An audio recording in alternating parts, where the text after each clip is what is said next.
En esta parte vamos a estudiar la introducción acerca de qué es la macroeconomía. Eh, Primero, antes de iniciar, para entender un poco cuál es el objeto de estudio de la macroeconomía, tenemos que recordar algunos conceptos básicos como lo que es la economía. Vamos a decir que existen dos definiciones, una sobre la postura objetivista, objetiva o marxista de lo que es economía y una postura subjetivista o subjetiva. En este caso, según Federico Engels, señala que la economía es la ciencia que estudia las leyes que rigen la producción, la distribución, la circulación y el consumo de bienes materiales que satisfacen las necesidades. Si nosotros podemos ver en esta primera definición, sobresalen algunas palabras, algunos conceptos básicos relacionados. En este caso, le da a la economía el carácter de ciencia, de una ciencia, en este caso vamos a decir de una ciencia social, que se encarga de establecer las leyes que rigen eh, el comportamiento de los diferentes agentes, tanto en la producción, la distribución y la circulación, y con la finalidad de satisfacer las necesidades. Entonces, nosotros estamos hablando precisamente de una ciencia que se ocupa de cómo los seres humanos satisfacemos las necesidades utilizando recursos. Según la definición subjetivista de Leonard Robbins, afirma que la economía es una ciencia. Otra vez, la economía tiene un carácter científico que se encarga del estudio de la satisfacción de las necesidades humanas mediante bienes que, siendo escasos, tienen usos alternativos entre los cuales hay que optar. En este caso, Leonard Robbins, cuando da esta definición de la ciencia, de la economía como ciencia, nos está afirmando que existe necesidad, que existe escasez y que por lo tanto entonces el hombre debe de buscar mecanismos de cómo satisfacer esas necesidades y siendo consecuentes que los recursos tienen usos alternos, o sea, tienen costos de oportunidad en los cuales nosotros tenemos que optar o tomar decisiones de gestión de los recursos. En este caso también nosotros estamos hablando que la economía, siendo una ciencia, se encarga de estudiar el tema de escasez, o sea, el carácter científico de la economía está ligado al tema de la escasez, y la escasez significa que tarde o temprano un recurso, por muy abundante que nosotros creamos que lo es, se va a terminar. Si un bien es ilimitado, entonces no existe la posibilidad de estudiar y de hacer ciencia con bienes que son ilimitados. Sin embargo, aquí hay un gran problema, y el problema es que los recursos son escasos y las necesidades son ilimitadas, y por lo tanto, entonces las disciplinas de las ciencias económicas que se desprenden de las ciencias económicas, como la administración, la contaduría, la mercadotecnia, son precisamente disciplinas que encaran los problemas de escasez desde su perspectiva. El campo de estudio de la economía para el propósito de nuestra clase, nosotros lo podemos dividir en la microeconomía y la macroeconomía. Siempre nosotros decimos que la micro y la macroeconomía es como quien use un lente, eso es un símil de quien use un par de gafas para ver de cerca o para ver de lejos. En este caso, entonces, ustedes ya tuvieron la primera experiencia, el primer acercamiento acerca de qué es la microeconomía. La teoría microeconómica o teoría de los precios, como se define por muchas autoras, estudia el comportamiento económico de las unidades decisorias individuales, como son los consumidores, los propietarios de los recursos y las sociedades comerciales en una economía de libre empresa. En este caso, para mí, la microeconomía es parte de la economía que estudia la economía de forma específica. ¿Y qué es eso de forma específica? Eso que nosotros llamamos de forma específica es lo que nosotros conocemos como mercados específicos. Para cada bien, para cada servicio existe un mercado que lo represente y un mercado está integrado por oferentes, demandantes, dueños de los factores productivos, la misma empresa como unidad productora y distribuidora del producto y de forma transversal está el gobierno, porque el gobierno a través de sus políticas afecta la toma de decisiones de forma individual.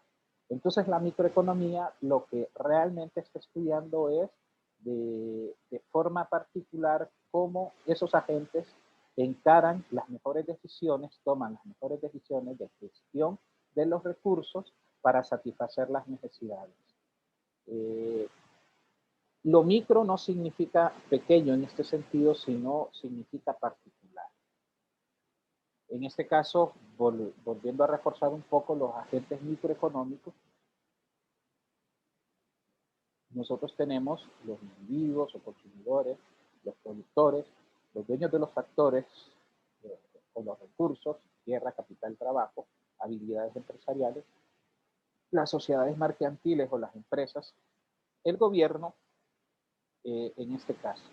Ahora, cuando nosotros hablamos de la macroeconomía, que es la otra forma de estudiar la economía, no de forma particular, sino de forma global, de forma agregada, entonces decimos la macroeconomía se ocupa de la conducta de la economía en su conjunto. O sea, aquí ya no nos importa de forma particular qué hacen los mercados, sino cuál es el resultado de la interacción de todos los agentes económicos, de las expansiones y recesiones, de la producción total de bienes y servicios, de la economía y de su crecimiento, de las tasas de inflación y desempleo, del tema del registro de la balanza de pagos y las relaciones internacionales de comercio internacionales. Recuerden ustedes que a través de la balanza de pagos nosotros podemos registrar dos tipos de transacciones, las transacciones de bienes y servicios y las transacciones de los mercados financieros, y el tema del tipo de cambio. La macroeconomía entonces centra la atención en la conducta de la economía y en las medidas económicas que afectan el consumo y a la inversión, a la moneda nacional y a la balanza comercial. Estos son objetos de estudio, a las determinantes de la variación de los salarios y de los precios, a las políticas monetarias y fiscales. A esto nosotros le denominamos política económica. Sin embargo, dentro de la política económica más agregado, perdón, tenemos nosotros lo que es la política pública, a la cantidad de dinero, al presupuesto del Estado, a los tipos de intereses y a la deuda nacional.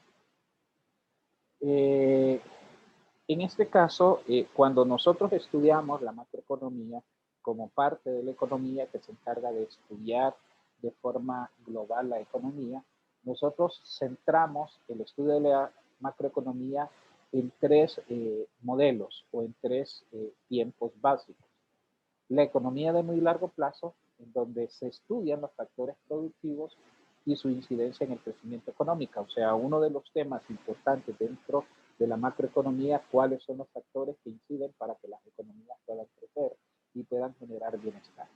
El nivel de producción está limitado por la dotación de factores productivos, y eso nosotros siempre lo hemos visto cuando, si nosotros recordamos la curva de la frontera de posibilidades, la frontera de posibilidades nos dice la capacidad real que tienen los países, en este caso si lo estamos utilizando para país, para producir bienes y servicios dados los factores productivos.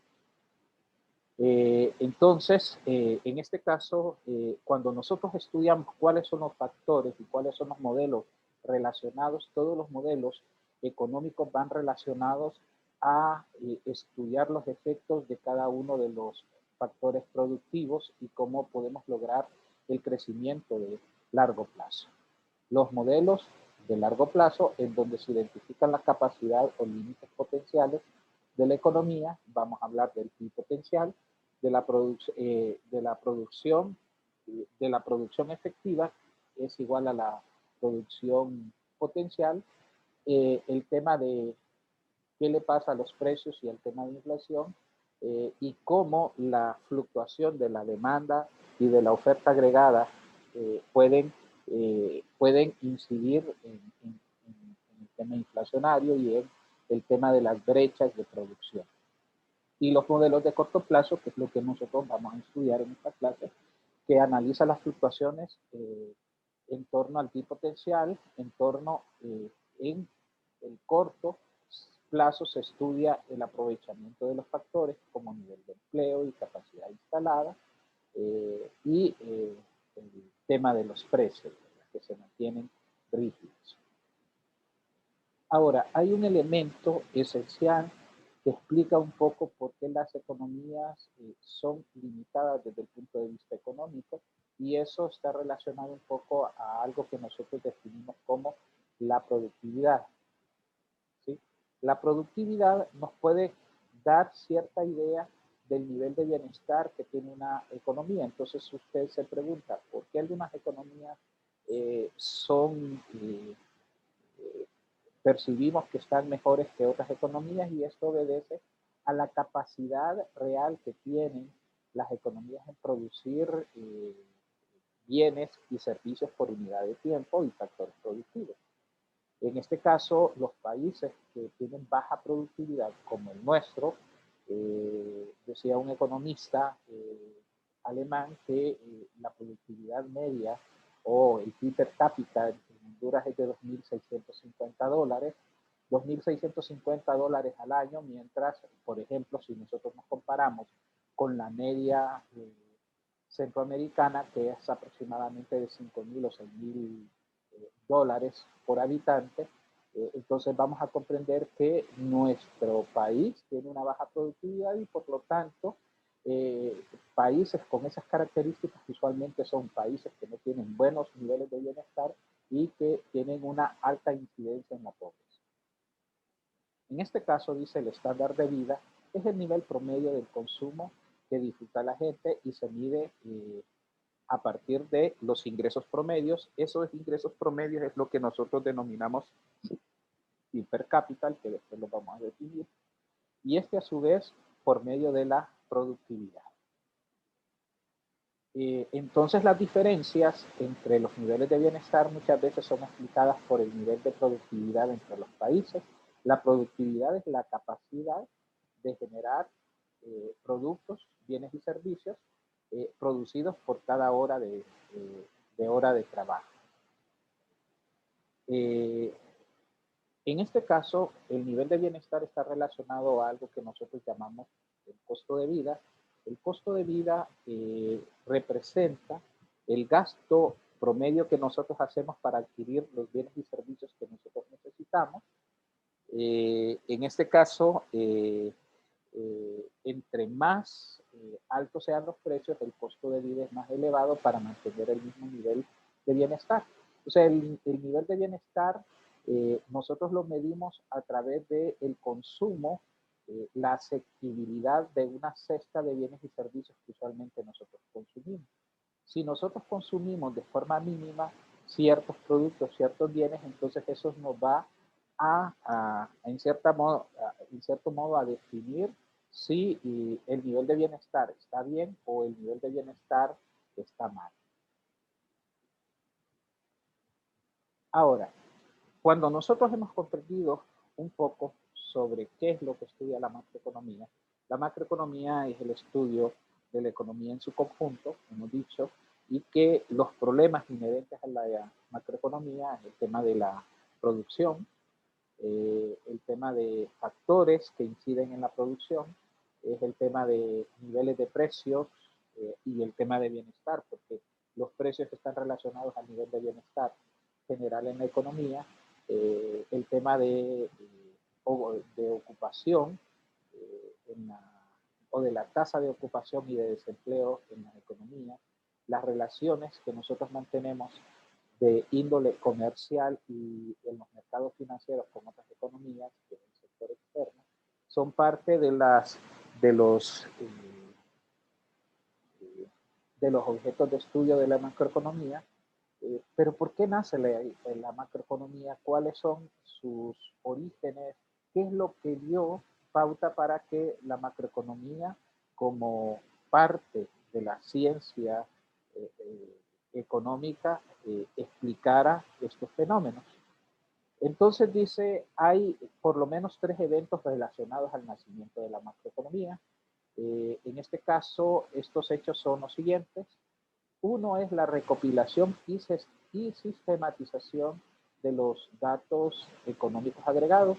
En este caso, la necesidad de conocer, por ejemplo, las pérdidas que se habían tenido en la Primera Guerra Mundial y cómo se había disminuido la capacidad productiva de los países que entraron en la Primera Guerra Mundial, fue una de las cosas que motivó precisamente a que los economistas contaran con bastante diversidad de información que en cierta forma podría identificar algunos patrones y a partir de esos patrones construir los modelos matemáticos que permiten hacer pronósticos de lo que puede ocurrir dentro de las economías y explican precisamente esos hechos económicos que se dieron.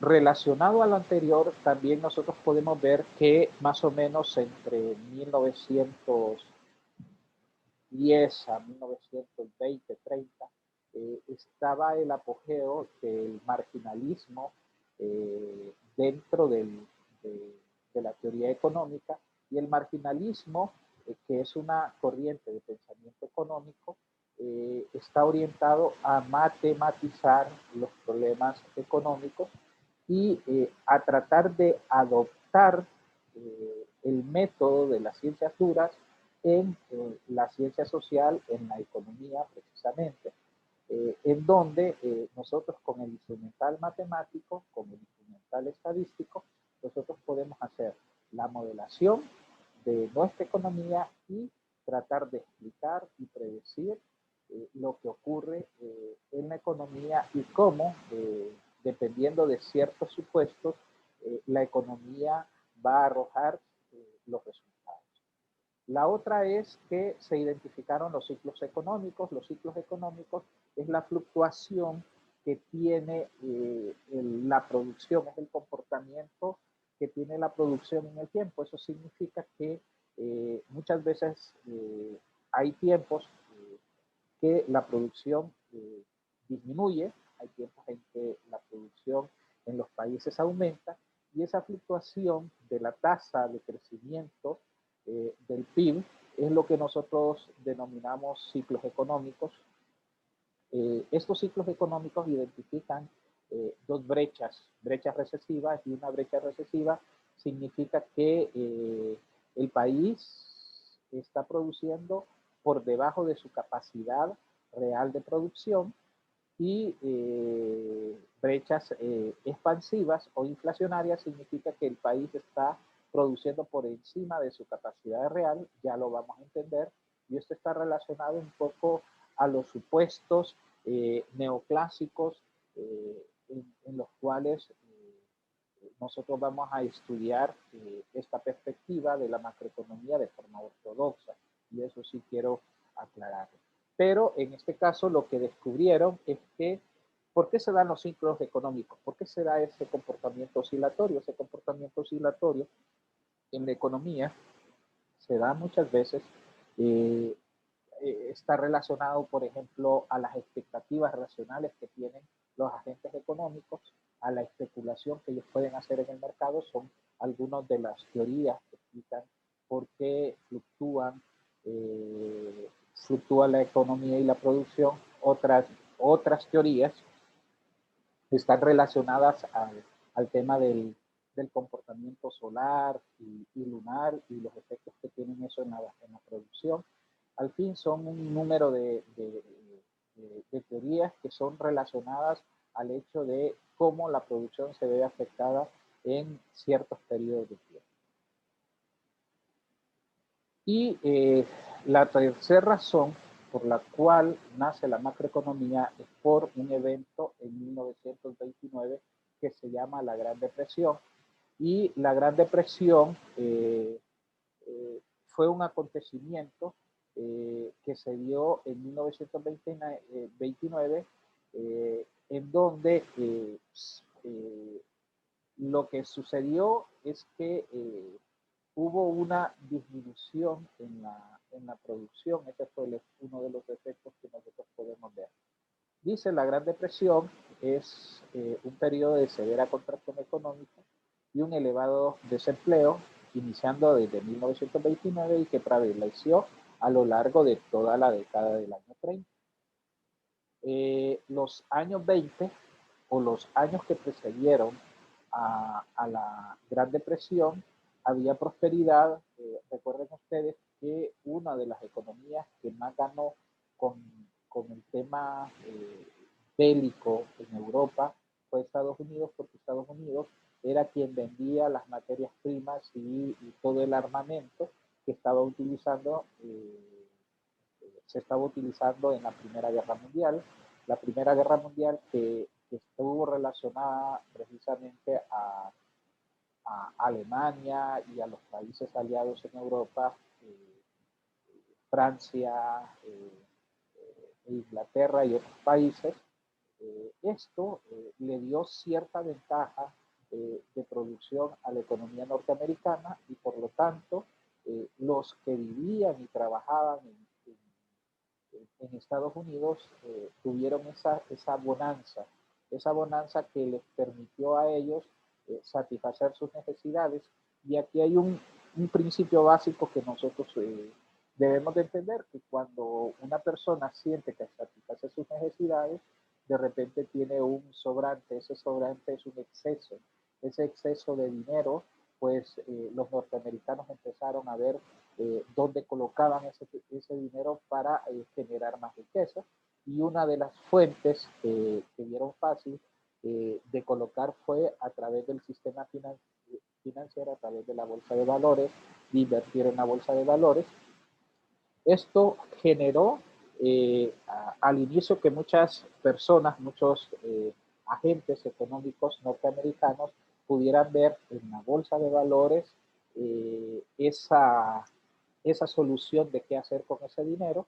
Y ustedes recuerden que los corredores de bolsa, para ser atractivo que un inversor coloque su dinero en la bolsa, ofrece cada vez más altas tasas de interés, o sea, las ganancias de capital eran más atractivas, pero llegó un momento que eso se estaba inflando demasiado, o sea, la valoración de esas acciones, de esos bonos, era demasiado excesiva y tal vez no había cómo respaldar esas transacciones y llegó un momento en que eso tuvo que explotar.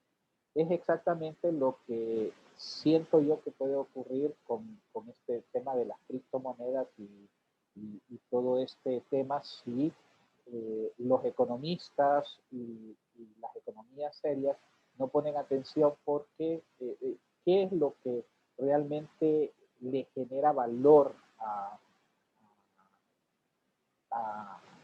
a un bien financiero, a un activo financiero. Entonces, vean ustedes que ahí también se puede dar una burbuja que se revierte, que es lo que ocurrió en el 2009 con el tema de las hipotecas subprime y todo lo demás.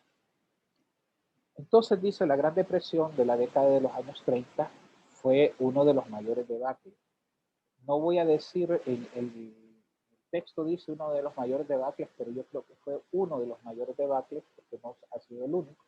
Recuerden ustedes que en los años 30 hubo una Gran Depresión, igual lo fue en los años 70, igual también lo ha sido en este 2009, y no sabemos si realmente, ahorita especialmente, el mayor debacle económico que nosotros hemos tenido, una recesión mundial increíble, ha sido los efectos de la pandemia, ¿verdad? Del COVID, que también esto es uno de los eventos económicos que ha generado gran contracción en la economía.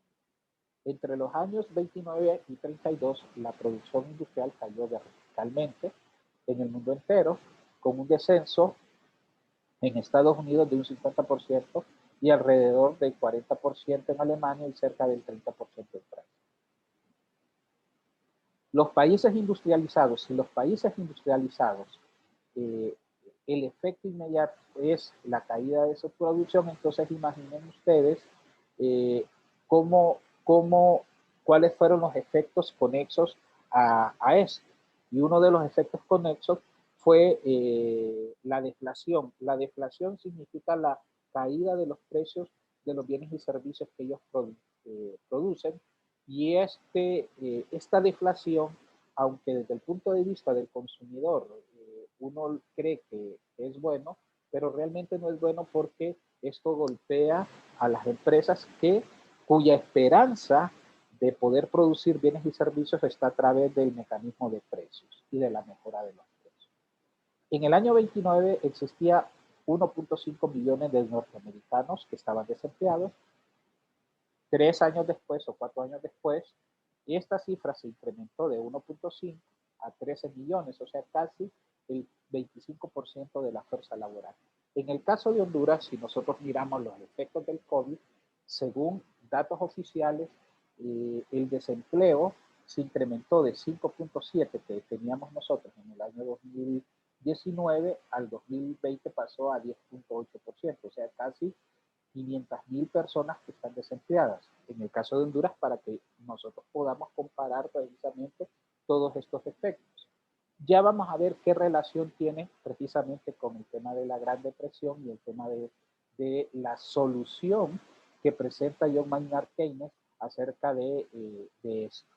En 1929, Estados Unidos produjo bienes y servicios valorados en 103,000 millones de dólares, pero para el 33 la producción se había disminuido de 103,000 millones a 55,000 millones, casi una caída de un 50%. Entonces imaginen ustedes cuánto desempleo puede generar eso. La Gran Depresión se propagó desde los países desarrollados, o sea, con una economía que ya se estaba abriendo y se estaba empezando a globalizar, sin duda un impacto entre un socio comercial estratégico como lo son estos países, que son los que usualmente demandan de estos países más que todo materias primas. Entonces, ¿qué es lo que ocurrió en los países en vías de desarrollo como los nuestros? Al venirse abajo el comercio internacional, porque sin duda las grandes potencias lo primero que colocan son medidas arancelarias y no arancelarias para evitar, para obstruir el comercio internacional, para proteger sus industrias nacionales, porque sus industrias nacionales están pasando por momentos no agradables desde el punto de vista económico. Entonces, en el caso de Honduras, preguntémonos ahorita cómo cayeron las exportaciones nuestras por el hecho de que Estados Unidos entró en recesión, Europa entró en recesión, ya sabemos cuál es el tema, entonces eso significa una disminución de la capacidad exportadora de cada uno de los países. Y recuerden que estos países viven de lo que le venden a los otros países. Entonces, también esto tiene serios efectos en los precios de los commodities. Los commodities que son precisamente esos que nosotros miramos, las materias primas, en el año 29-30 o la década de los 30, entonces se dio precisamente eso y en América Latina, a través de la CEPAL, liderados por la CEPAL, se propone un modelo de sustitución de importaciones. Este modelo de sustitución de importaciones trataba de fortalecer la industria nacional para poder producir aquellos bienes que estaban importando. Por eso se llama sustitución de importaciones. Sin embargo, al final lo que ocurrió fue un alto endeudamiento de los países latinoamericanos en fallidos inversiones en industrias que nunca produjeron mucho o no fueron eficientes produciendo.